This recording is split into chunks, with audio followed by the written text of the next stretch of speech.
Hi, I'm Dr. Michael Zinner, CEO of Miami Cancer Institute, a part of Baptist Health South Florida. Today I have Dr. Guenther Koehne with me to talk about hematologic oncology, which are blood and bone marrow cancers, and is one of the best in the world in his specialty. So Guenther, thank you for joining us. Let me open it up with a general question. Tell the audience what kind of cancers you treat and what they are. Well, hematologic malignancies are a variety of blood cancers, if you want.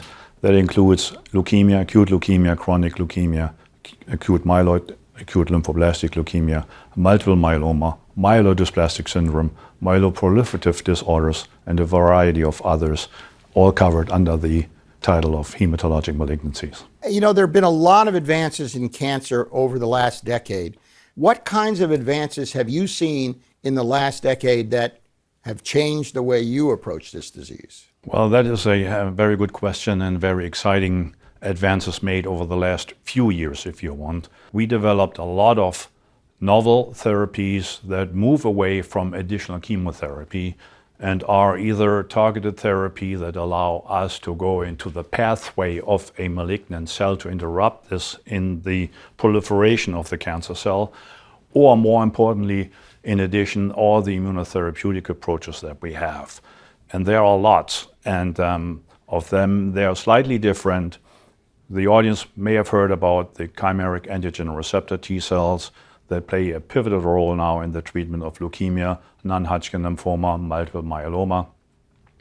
There are other varieties of immunotherapeutics that are also targeting the myeloma cell or the leukemia cell by having an antibody that has a second binding arm to a CD3 or a T cell, which are called bispecific antibodies.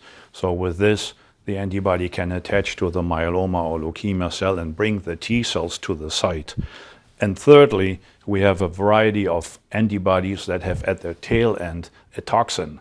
So what that then means is that the antibody binds to the malignant cell, and the toxin at the end gets incorporated and kills the cells. So there are three different varieties that I mentioned already, and then there are subcategories within, which has been a significant advance, and all in all, away from chemotherapy, more towards immunotherapy.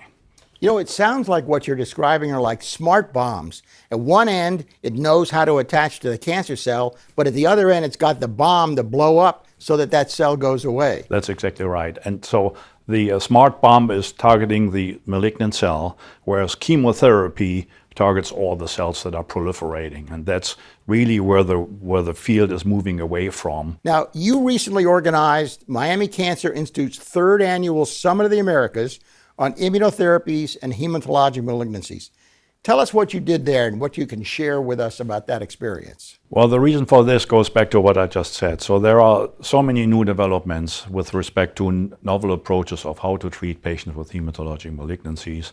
And in fact, as excited as we are, we don't really necessarily know how to best implement them, or whether or not they need to be combined, or whether or not they need to be sequenced.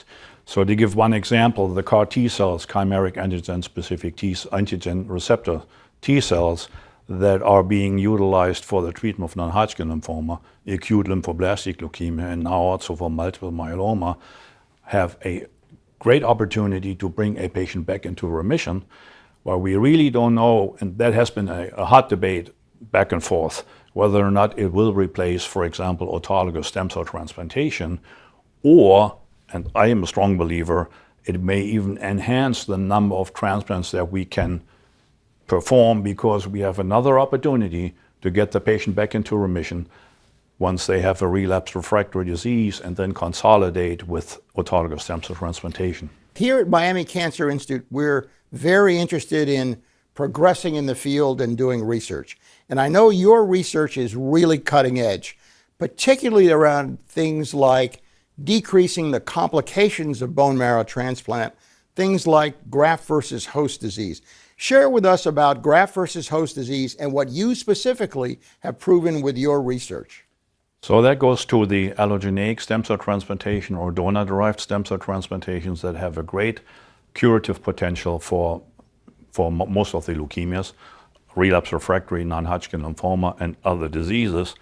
The limitation has been for all of the donor-derived stem cell transplants, the side effect profile, which is summarized as graft versus host disease.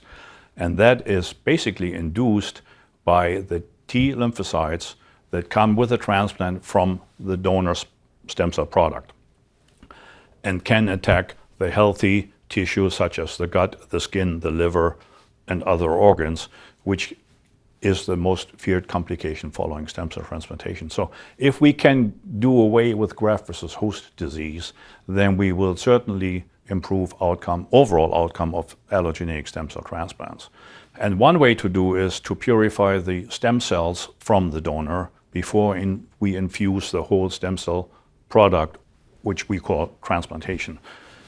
Now, that's possible, and because the stem cells have a unique marker that is called CD34, we can bind to these stem cells a monoclonal antibody that is an anti-CD34 monoclonal antibody that is conjugated with an iron particle.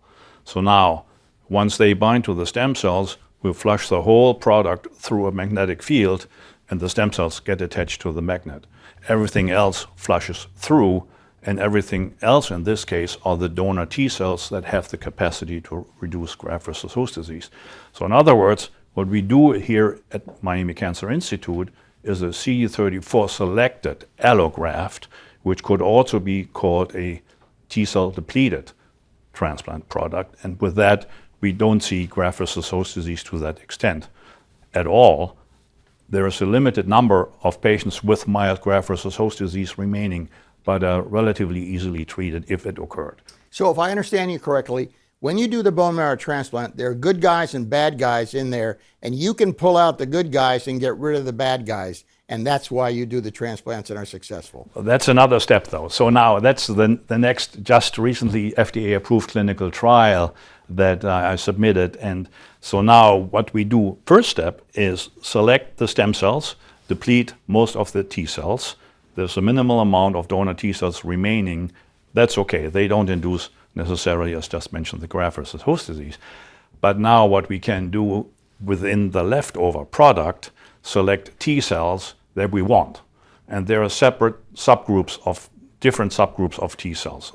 And the bad guys are the alpha beta receptor positive T cells, and the good guys are the gamma delta positive T cells. So now in the second step, we can eliminate from the product the alpha beta receptor positive T cells and infuse calculated numbers of gamma delta T cells, which have not the capacity to induce graft versus host disease because they are HLA unrestricted, and so for that reason. But they can fight viral infections. The advantage of this CD34 selected transplant is also that you don't have to administer immunosuppressive therapy, which everybody else needs to have in order to prevent graft versus host disease, and still get a certain amount, up to 60%. But that in itself requires a lot more patient care. These patients have to come to have their blood levels of immunosuppressive therapies monitored twice a week at least. We don't need to do that. And that shortens the number of visits, that shortens the side effect profile of the immunosuppressive therapy, and with that, patients have a better quality of life. Okay, thank you, Dr. Koehne, for speaking with us and the incredible work you do here at Miami Cancer Institute. We are, in fact, thrilled that you've joined us a couple of years ago and sort of raised the level of care across the board. We're fortunate to have you on our team, and we thank you for being with us today. I also want to thank all of you for listening. I really want this series to be useful and interesting for you, the people in the communities. You've been part of us for a long time, and if you have any questions on these topics, let us know. We'd like to hear what you'd like to hear. So I'll see you again soon. Mike Zinner signing off.